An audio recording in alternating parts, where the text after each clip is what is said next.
Meu nome é Esmeralda, tenho 75 anos, e o que vou contar aqui, você pode escolher acreditar ou não. Mas uma coisa eu garanto, eu não ganharia nada mentindo.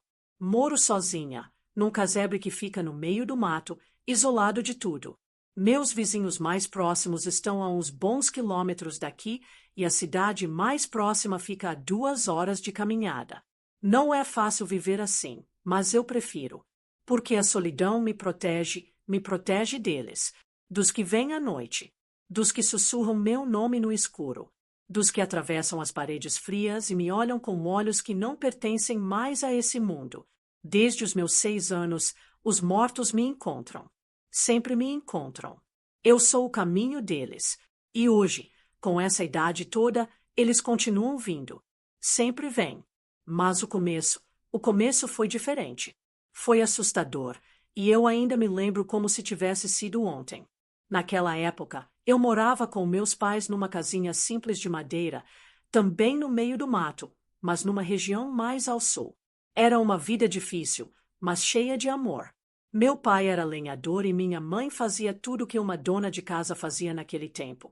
Cozinhava no fogão a lenha, lavava roupa no rio, cuidava de mim e dos meus 3 irmãos. Tudo mudou numa noite quente de verão, quando eu tinha apenas 6 anos. Estava dormindo na cama de madeira que dividia com minha irmã mais velha, quando acordei com uma sensação estranha. O quarto estava quieto demais. Sabe aquele silêncio que pesa no ar, que parece esconder alguma coisa? Então, era exatamente isso. Eu olhei para o teto, que mal dava para ver por causa da penumbra, e então ouvi uma voz, baixa, rouca, feminina, e ela dizia meu nome, Esmeralda. Na hora, eu pensei que era minha mãe. Levantei devagar e fui andando até o quarto dos meus pais. A porta estava encostada, mas quando empurrei, eles estavam dormindo profundamente. A respiração dos dois era pesada e ritmada. Não era eles. Voltei, confusa, assustada. Quando entrei no quarto de novo, vi. Tinha uma mulher sentada na beira da minha cama. Uma mulher de branco, com os cabelos longos cobrindo o rosto. Eu travei. Queria gritar, mas a voz não saía. Ela virou o rosto devagar, como se cada movimento do pescoço fosse quebrado, e me encarou. Os olhos eram fundos, pretos, sem brilho algum. E então, ela sorriu. Não era um sorriso de alegria, era um sorriso de desespero. De alguém que já tinha visto o inferno de perto. Ela estendeu a mão e sussurrou: "Você me ouve. Você é uma das poucas que me ouve." Eu desmaiei. Quando acordei, estava de manhã e minha mãe achou que eu tinha sonhado. Mas não foi sonho. Depois daquela noite, as aparições começaram a se tornar rotina. Espíritos de velhos, crianças, mulheres com roupas antigas, todos vinham. Todos me olhavam como se eu fosse a única capaz de escutá-los. E era. Meus pais começaram a notar que algo estava estranho. Eu falava sozinha, me escondia pelos cantos, chorava à noite. Um dia, minha mãe chamou o padre da vila. Ele veio, jogou água benta, rezou, disse que era coisa da minha cabeça. Mas eu sabia. Eles estavam lá, sempre olhando. Teve um dia que uma mulher apareceu chorando aos pés da minha cama. Ela estava encharcada, com o vestido colado no corpo e o cabelo desgrenhado. Disse que tinha morrido afogada num poço ali perto, anos atrás. Eu não sabia o que fazer. Fiquei em choque. Ela repetia a mesma coisa. Ninguém me achou. Ninguém me achou. No outro dia, fui até onde ela disse que o poço estava. Levei minha mãe, que foi relutante. Quando chegamos lá, havia um velho poço coberto por mato e folhas. E tinha algo podre ali. O cheiro era insuportável. Meu pai chamou os vizinhos. No fundo do poço, acharam um esqueleto com restos de vestido azul, como ela tinha dito. E ninguém nunca soube como eu sabia. Foi nesse dia que minha mãe começou a me olhar com medo. A partir dali, fui marcada como diferente. As crianças da vila me evitavam, e algumas mães proibiam os filhos de brincar comigo. Eu já era solitária, mas aquilo me tornou ainda mais isolada. Meu único consolo eram os espíritos. Eles nunca paravam de vir. Mesmo que eu quisesse, mesmo que eu implorasse, eles não iam embora. Às vezes só olhavam. Às vezes gritavam. Às vezes choravam.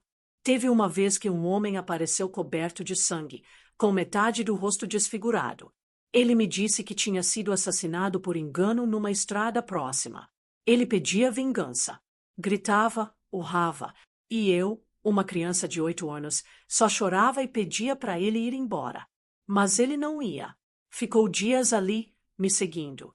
Minha mãe achava que era febre, mas eu sabia, e ele sabia que eu via. Com o passar dos anos, eu aprendi a suportar. Não dava mais para fingir que era loucura, porque tudo que eles me diziam acontecia. Um dia, uma menina apareceu no meu quarto. Usava roupas antigas, como se tivesse saído de um retrato antigo. Ela segurava um ursinho e me disse que algo ruim ia acontecer com minha mãe. No dia seguinte, minha mãe caiu da escada de casa e quebrou a bacia. Ficou meses de cama. E foi só depois que ela passou a acreditar que algo estranho me cercava.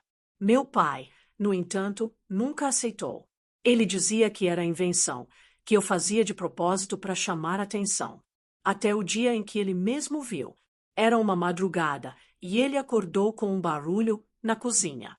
Achou que era um ladrão. Foi até lá com o facão na mão. E quando chegou, a cozinha estava toda aberta. As portas, os armários, as panelas espalhadas. E uma mulher de cabelos brancos estava sentada no chão, chorando. Quando ele acendeu a lamparina, ela desapareceu. Sumiu como fumaça. No outro dia, ele me olhou diferente, como se visse em mim algo que não compreendia. Nunca mais tocou no assunto. A adolescência foi o pior período. Enquanto todas as meninas pensavam em vestidos e namorados, eu pensava em como suportar as vozes que vinham à noite. Os pedidos, os gritos, os sussurros. Uma vez, tentei me afastar disso. Fui morar com uma tia numa cidade maior, na esperança de me livrar daquilo. Mas não adiantou. Eles me seguiram. Dormia num quarto emprestado e toda noite via sombras se movendo nas paredes. Uma vez, acordei com uma criança sentada no meu peito, me olhando com olhos vazios. Quase morri sufocada. Minha tia chamou um médico.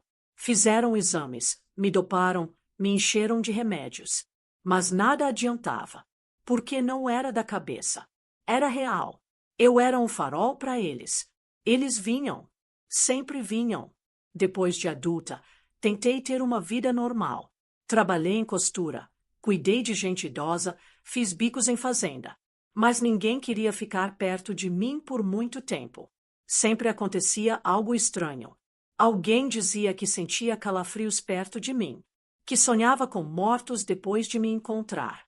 Teve uma mulher que jurou ver um homem parado atrás de mim enquanto conversávamos. Ela saiu correndo e nunca mais falou comigo. Aos poucos, fui aceitando o meu destino. Parei de tentar fugir. Voltei para o mato, onde cresci, e construí esse casebre com as economias que juntei. Aqui, pelo menos, eu tenho silêncio. E eles podem vir, mas ninguém mais sofre por minha causa. Hoje, mesmo com a idade avançada, eu ainda vejo. Ainda escuto. Eles continuam vindo. Como se eu fosse uma ponte entre os dois mundos. Já me acostumei. Mas tem dias que eles vêm diferentes, mais agressivos, mais escuros, mais famintos. Tem dias que a noite parece não acabar, que os sussurros se transformam em gritos, que os olhos me observam de todos os cantos. Nesses dias, eu não durmo. Acendo vela, rezo, fico quietinha. Porque sei que não são todos iguais. Alguns só querem paz. Mas outros querem algo mais. Algo que nem eu entendo. E esses são os que me dão medo até hoje. E essa foi só a primeira parte da minha história. Porque o que aconteceu quando eu fiz 15 anos mudou tudo. Porque foi naquele ano que eu conheci o espírito que me acompanha até hoje. Aquele que nunca foi embora. Que fala comigo todas as noites. E que, se você ouvir bem, talvez escute agora, sussurrando no seu ouvido. Aos 15 anos, já não me assustava com qualquer espírito. Já sabia quando eles chegavam, o ar mudava, gelava, ficava pesado como se o próprio tempo parasse por alguns segundos. Mas naquela noite, quando conheci ele, o ar ficou diferente. Não era só frio. Era um silêncio cortante. Um silêncio que parecia engolir tudo. Eu estava sentada perto do fogão a lenha, costurando uns panos velhos, quando senti um arrepio que percorreu minha espinha inteira. A chama do fogo diminuiu, sem motivo algum. Não havia vento. Não havia nada. Só aquela sensação, como se eu estivesse sendo observada de todos os cantos. Meus olhos foram puxados para a porta, que estava trancada, mas ainda assim, alguém entrou. Não pela porta, nem pela janela. Ele simplesmente apareceu no canto do casebre. Alto, magro, de terno preto antigo, como os que se usavam em velórios de 100 anos atrás. O rosto, pálido como cera, e os olhos não tinham cor. Eram fundos, escuros, vazios. E ele não dizia nada. Só me olhava. Naquele momento, meu corpo inteiro travou. Eu já tinha visto coisas horríveis. Espíritos mutilados, chorando, gritando, pedindo ajuda. Mas aquele não parecia estar pedindo nada. Ele só observava, como se estudasse cada movimento meu. Como se já soubesse tudo o que eu pensava. O tempo inteiro. Tentei desviar o olhar, mas era impossível. Algo nele me prendia. E então, ele falou. Sua voz era baixa, mas não parecia vir da boca. Era como se falasse dentro da minha cabeça. Você é a ponte. E eu sou a sombra que a acompanha. Só isso. E sumiu. Do nada. Como fumaça. Fiquei ali parada, com o coração disparado, tentando entender o que ele queria dizer com aquilo. Mas ele não foi embora. Na noite seguinte, voltou. E na outra. E na outra. Sempre aparecendo no mesmo canto, na mesma hora. Sempre com aquele olhar que parecia atravessar minha alma. Ele não falava muito. Apenas frases soltas, enigmas, pedaços de histórias que não faziam sentido. Mas algo em mim sabia. Ele era diferente dos outros. Ele não estava perdido. Ele não precisava de ajuda. Ele não buscava luz. Ele estava ali por mim, como se fosse um tipo de guardião ou carcereiro. Comecei a chamá-lo de o homem do vazio, porque era isso que ele trazia. Um vazio sem fim, que parecia me consumir por dentro. Com o passar dos meses, comecei a mudar. Meu rosto ficou mais pálido, minha voz mais baixa. Dormia cada vez menos. E quando dormia, sonhava com ele. Sonhava que caminhávamos juntos por cemitérios antigos, ruínas de igrejas, estradas abandonadas no meio do breu. E ele sempre dizia, tudo isso é seu. Por que você vê? Era como se ele me mostrasse os caminhos dos mortos, as passagens escondidas entre os mundos. E quanto mais eu via, mais difícil era viver entre os vivos. Comecei a evitar gente, a rejeitar conversas. Me isolei por completo. Até minha mãe, que ainda vivia, mal conseguia me reconhecer. Ela dizia que meu olhar tinha mudado, que havia algo escuro nele. Um dia, ela me chamou para conversar. Disse que estava com medo, que sonhara com um homem alto, de preto, parado ao meu lado, e que ele sorria, mas não era um sorriso humano. Era algo demoníaco. Eu não disse nada. Só ouvi, porque no fundo eu sabia que era verdade. Ele estava sempre ali. E ela, mesmo sem ver, sentia. O medo dela era real. E foi nesse dia que ele me disse algo que nunca esqueci. Quando minha mãe saiu do meu quarto, ele apareceu atrás dela e sussurrou, ela será a primeira. Eu quis gritar. Quis correr. Mas já era tarde. 2 semanas depois, minha mãe morreu dormindo. Sem explicação. O médico disse que foi o coração. Mas eu sabia. Foi ele. E o pior é que eu não consegui sentir raiva. Porque, no fundo, uma parte de mim compreendia. Depois da morte dela, ele ficou ainda mais presente. Me seguia o dia todo. Às vezes aparecia ao meu lado enquanto eu lavava a roupa. Outras vezes, apenas observava do alto da colina. Comecei a ouvir vozes mesmo durante o dia. Cochichos, risos distantes, um zunido constante no ouvido, como se houvesse uma rádio invisível me transmitindo mensagens de outro plano. E em meio a tudo isso, os outros espíritos começaram a se afastar. Era como se tivessem medo dele. Ou pior, respeito. Eu não sabia se ele era uma entidade poderosa, ou algo ainda mais antigo, mais profundo. Mas ele comandava os mortos ao meu redor. E eu era sua ligação com esse mundo. Aos 18, fui considerada uma bruxa pela vila. Chegou a haver um abaixo-assinado para me expulsarem. Diziam que minha presença trazia má sorte, que plantações morriam, que animais sumiam. E quando um menino se afogou num açude, mesmo sem eu estar por perto, vieram bater na minha porta com tochas e gritos. Só não me mataram porque meu pai ainda vivia e segurou todos com uma espingarda velha. Mas foi nesse dia que percebi, não podia mais viver entre eles. Então fugi. Me escondi nas matas, caminhei dias e encontrei esse pedaço de terra, isolado, esquecido. Aqui, construí o casebre com minhas próprias mãos. Aqui, me tornei o que sempre fui, um eco entre os mundos. Mas o homem do vazio, ele nunca me deixou. Nunca. E com o tempo, entendi que ele me escolheu. Que eu fui marcada desde pequena. Que talvez o primeiro espírito que vi, aquela mulher de cabelos longos, não tenha sido coincidência. Talvez tudo tenha sido orquestrado. Porque o que ele me mostrou depois, o que ele me fez fazer, é o que vou contar na próxima parte. Mas já adianto, houve sangue, houve desespero, e houve um pacto. Um pacto que ainda hoje carrego na pele, mesmo que ninguém possa ver.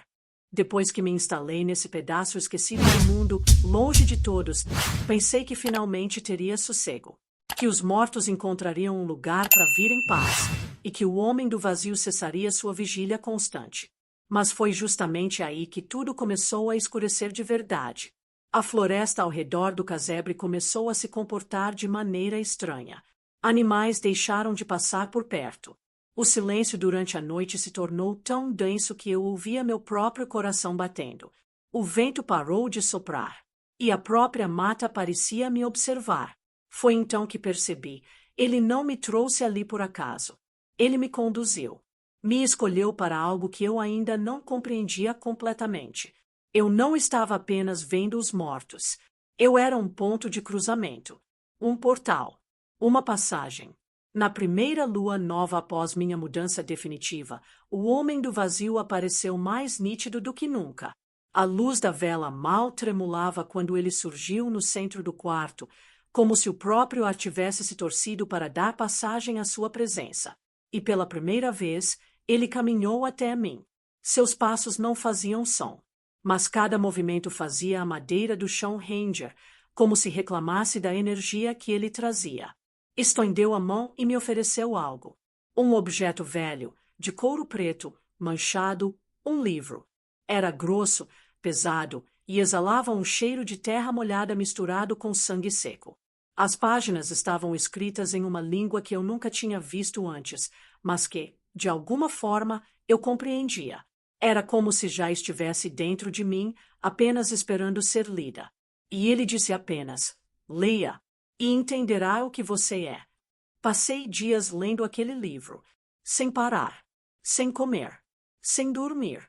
As palavras queimavam nos meus olhos, mas abriam portas na minha mente. Descobri que minha linhagem era antiga, muito mais antiga do que qualquer registro conhecido. Mulheres da minha família tinham sido marcadas antes, mas nenhuma sobreviveu tanto tempo. Nenhuma resistiu. Eu era a única que suportava o fardo. O livro contava sobre os caminhantes do vazio, entidades que transitavam entre mundos, que não eram nem vivos nem mortos, mas algo além. E uma vez a cada geração, um espelho nascia. Uma pessoa capaz de refletir ambos os lados, o dos vivos e o dos mortos. E essa pessoa era sempre observada por um deles, um guardião, ou um carrasco. Dependia do que ela se tornaria. E o meu era ele. Com o passar das noites, as coisas começaram a sair do controle. Espíritos que eu nunca tinha visto antes começaram a aparecer. Não vinham mais pedir ajuda ou chorando por justiça.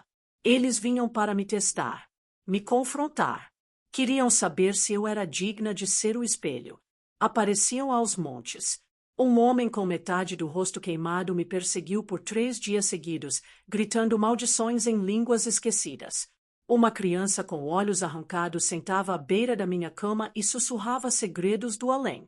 Até mesmo figuras que pareciam sombras sólidas rondavam o casebre, arranhando as paredes de madrugada. E em todas essas visitas, ele estava lá, observando, avaliando, me guiando pelo abismo. Então veio o sonho. Ou melhor, o chamado. Numa noite sem lua, tive um sonho vívido. No sonho, eu estava deitada numa mesa de pedra, nua, e dezenas de vultos me cercavam, entoando cânticos.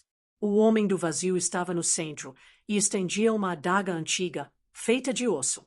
Disse que, para ser o espelho completo, eu precisava aceitar a escuridão dentro de mim.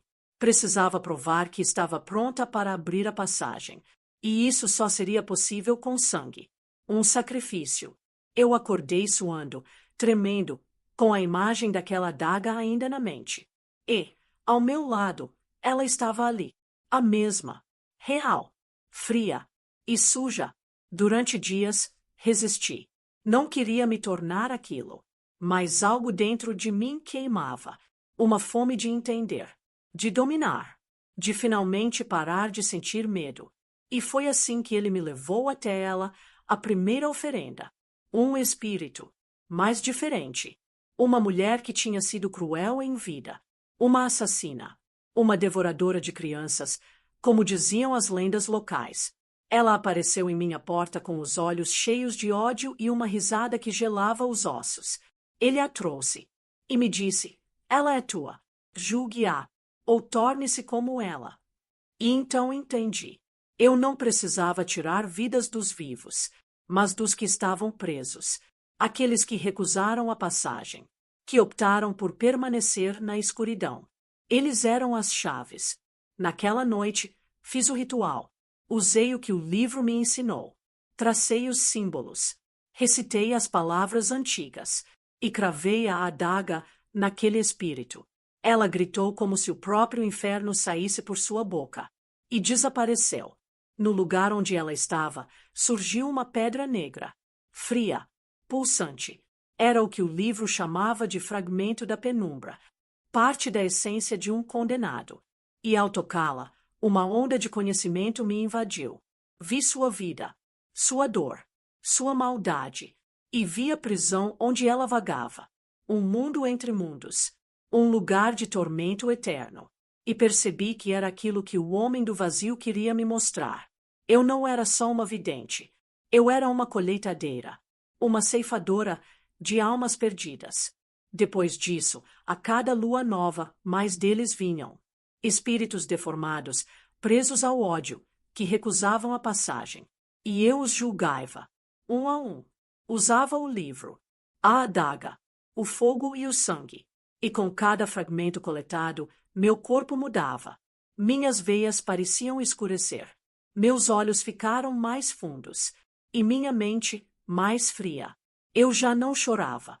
Já não tremia. Já não duvidava. Me tornei uma ponte viva. E ele, o homem do vazio, se mostrava cada vez mais satisfeito. Mas a cada fragmento, um pedaço meu se desfazia. Eu sentia. E mesmo assim, continuei. Porque já não havia retorno. Já não havia mais vida normal.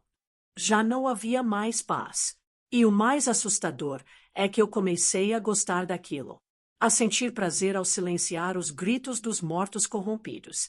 A ouvir o som do vazio se abrindo com cada julgamento. E foi nesse ponto, nesse exato ponto, que ele me revelou o próximo passo. A travessia. A noite em que eu deixaria meu corpo e caminharia entre os mundos. Em carne, em espírito, em essência. A travessia. Ele chamava assim. Disse que era o ponto final de quem carrega o dom ou a maldição de ser o espelho. Eu, até então, Apenas ouvia os mortos, julgava os espíritos presos, colhia seus fragmentos. Mas o que ele queria era mais. O homem do vazio queria que eu cruzasse, que meu corpo ficasse neste mundo, e minha alma, meu espírito, minha consciência, caminhasse além do véu entre os dois planos. Você já conhece a dor deles, ele disse uma noite, com os olhos mais escuros do que nunca, mas só entenderá o que é ser como eles quando estiver lá. Eu não respondi, porque no fundo eu já sabia que esse momento chegaria. Eu só não imaginava o quão sombrio seria, nem o preço que isso cobraria de mim. E quando ele revelou o que era necessário para a travessia, o ar do casebre simplesmente sumiu. Como se o próprio mundo tivesse prendido a respiração. O ritual exigia 3 elementos: o sangue do próprio espelho, um fragmento da penumbra colhido à meia-noite de uma lua negra e um sacrifício de lembrança. Ele explicou que, para atravessar, eu teria que abrir mão de uma memória viva, algo que me ligava ao mundo dos humanos, uma memória que ainda doía, uma que sangrava mesmo depois de anos. Na hora, só me veio uma, minha mãe. Aquela imagem dela parada na porta do quarto, assustada, tentando entender o que havia acontecido com a filha que criará com tanto amor. O dia em que ela me disse com a voz trêmula: "Você ainda é minha menina, mesmo com esses olhos tão escuros." Essa lembrança me corroía por dentro. E foi justamente por isso que ele queria que eu a deixasse. Memória é âncora. E você não pode cruzar carregando peso, ele disse. Eu teria que soltar, esquecer, apagar. Na noite da travessia, preparei tudo como o livro ordenava. Tracei os círculos com cinzas de fragmentos. Fiz cortes nas palmas das mãos. O sangue escorreu até pingar sobre o altar de pedra que eu mesma havia esculpido na clareira atrás do casebre. Coloquei o fragmento da penumbra no centro. E por fim, sentei no meio, respirei fundo e comecei a entoar as palavras. Elas não eram minhas. Vinham de dentro, de um lugar tão antigo que nem sei se é possível nomear. As árvores em volta começaram a ranger. O vento soprou gelado pela primeira vez em anos. E então, ele apareceu. O homem do vazio. De terno escuro, expressão calma e olhos famintos. Ele se aproximou lentamente e se ajoelhou à minha frente. Agora, solte, sussurrou. Eu fechei os olhos. A lembrança da minha mãe veio inteira. O cheiro do cabelo dela. O gosto da sopa que ela fazia quando eu ficava doente. A sensação de ser abraçada, protegida. E então, eu a queimei. Dentro da minha mente, como se jogasse fogo sobre um papel antigo. Cada imagem dela foi virando cinza. Cada memória, sumindo. Foi a dor mais brutal que já senti. Esquecer alguém que você amou é como morrer um pouco. E no exato momento em que a última lembrança se apagou, eu senti. Meu corpo caiu para trás e minha alma foi puxada. Acordei em pé, mas não estava mais no mesmo lugar. Ao meu redor, um mundo cinza, distorcido, onde o céu era um manto sem estrelas e as sombras pareciam se mover por vontade própria. Era o entremundos. O lugar onde os espíritos presos vagavam. Onde aqueles que se recusaram a cruzar ficavam presos por toda a eternidade. O silêncio era absoluto, mas eu ouvia sussurros de longe, como vozes afogadas em água. E vi rostos. Centenas. Milhares. Olhos vazios, bocas abertas sem som, mãos estendidas como se pedissem ajuda. Eles me viam. E se curvavam. Porque eu era uma delas agora. Mas ainda viva. Ainda com coração.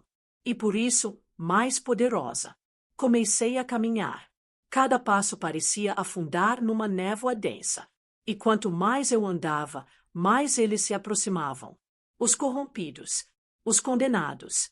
Seres deformados por sua própria culpa, cobertos de dor, de mágoas.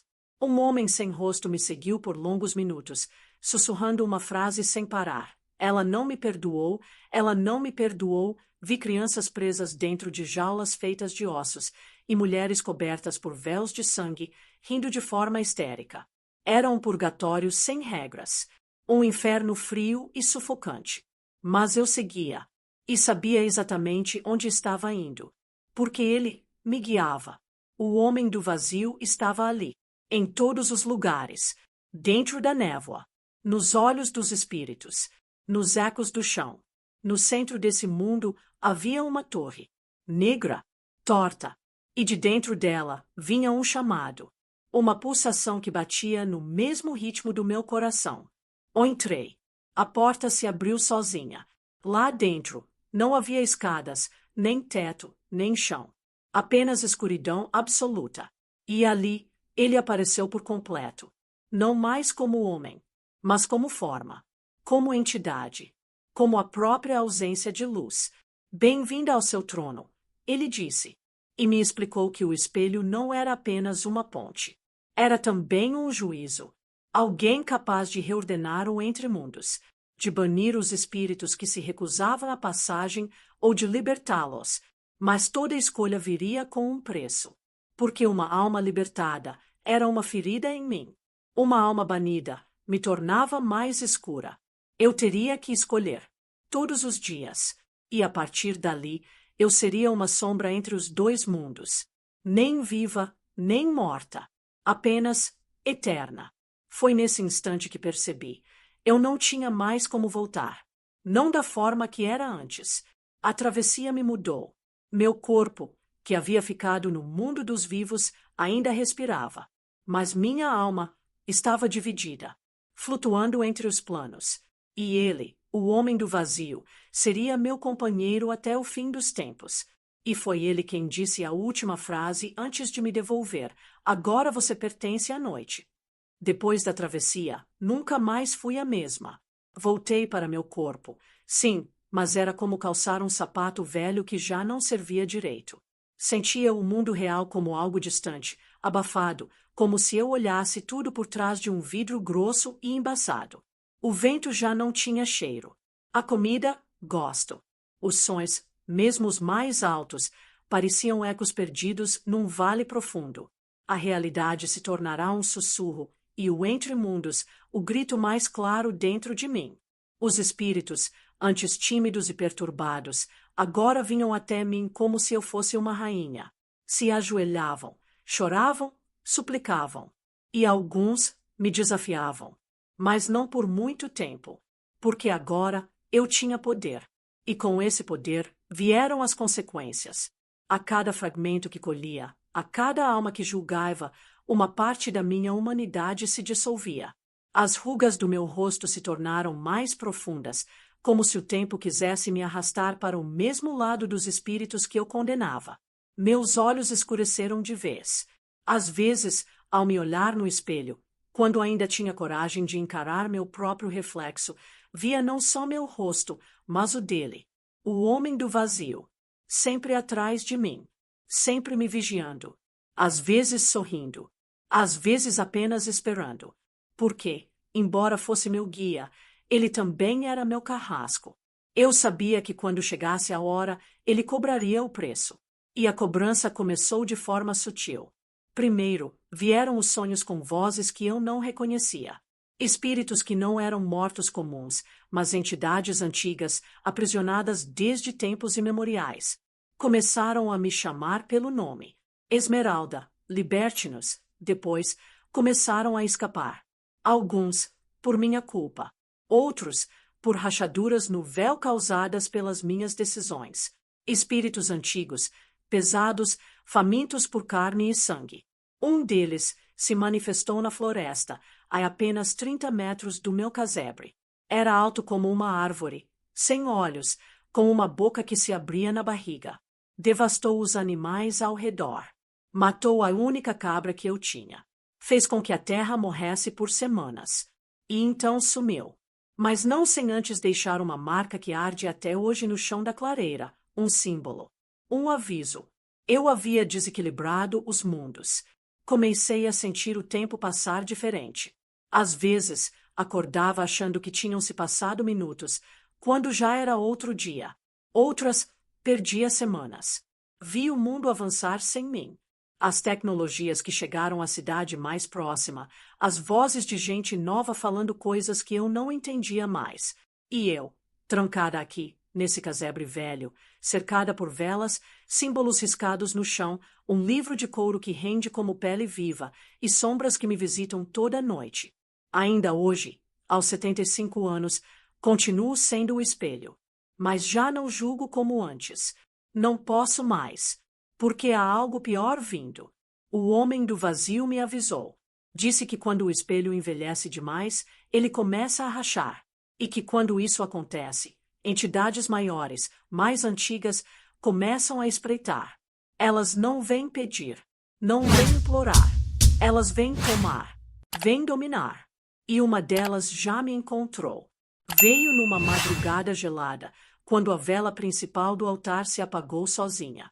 A porta do casebre se abriu sem que o vento soprasse, e um cheiro de mofo, terra e ossos velhos tomou tudo. Ela entrou como uma névoa densa, arrastando correntes invisíveis.